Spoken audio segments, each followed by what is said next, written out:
Hello, I'm Mark Price. I'd like to talk to you today about the Eucharist. Eucharist, that's a Greek word meaning thanksgiving. It's also a sacrament, and it's also something that has been very, very important to me all of my life. I was raised by parents who taught me the importance of going to Mass and the importance of the Eucharist as part of that Mass. We were excited as we went through the sacraments as young children in my family, and when we received the Eucharist for the first time, I remember to this day how excited I was.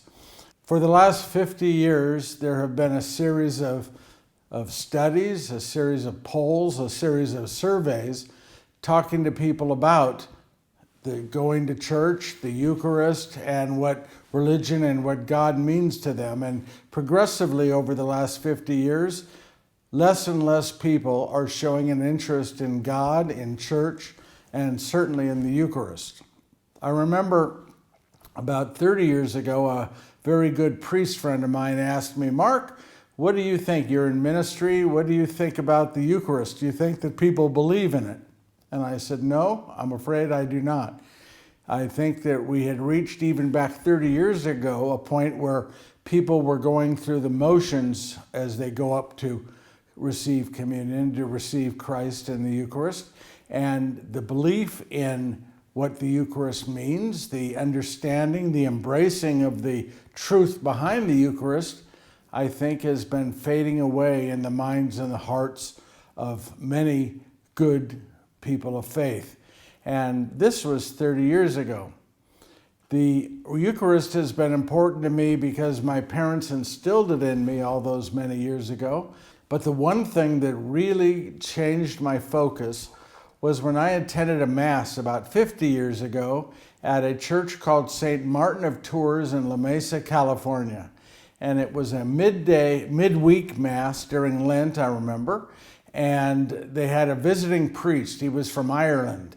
And I remember in his homily, he talked about when he was a young boy growing up in Ireland, they would have Mass every day. And when he would arrive home after school, he would go into the house, and immediately his mother, knowing that he had just attended Mass, would come up to him and then kneel down in front of him, genuflect in front of her son. And the priest said in his homily that his mother genuflected before him because he had just received Jesus, and Jesus, the real Jesus, was inside of him. So she was genuflecting not to her son, but to the Jesus who was in him. This was very powerful to me, so powerful that now 50 years later I remember that homily like it was yesterday. I wish I could remember the name of the priest, but I can't. But for the last 50 years I've done everything I can do to fall more in love with Jesus, more in love with the Eucharist, the wonderful gift that he gave us in the Last Supper.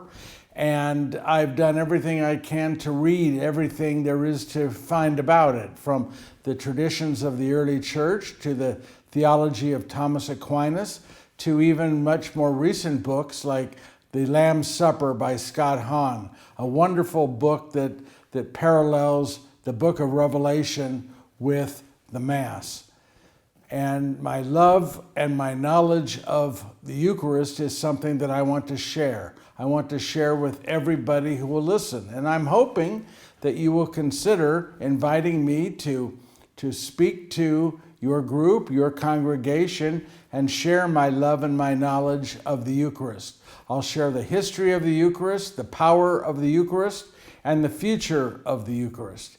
You see, I think that even though the surveys have been showing a downward trend in church attendance and in belief in God and in an understanding of the Eucharist, I believe all that can change. And I think one way we work toward changing is by each of us in our own minds and our own hearts, come to a better understanding of the Eucharist and be better examples to our family, to our friends, as to the real existence of Christ in the Eucharist. So I hope you'll consider inviting me to speak to your group, to your congregation I would love to be there, and I look forward to hearing from you. This is Mark Price. Thanks for listening.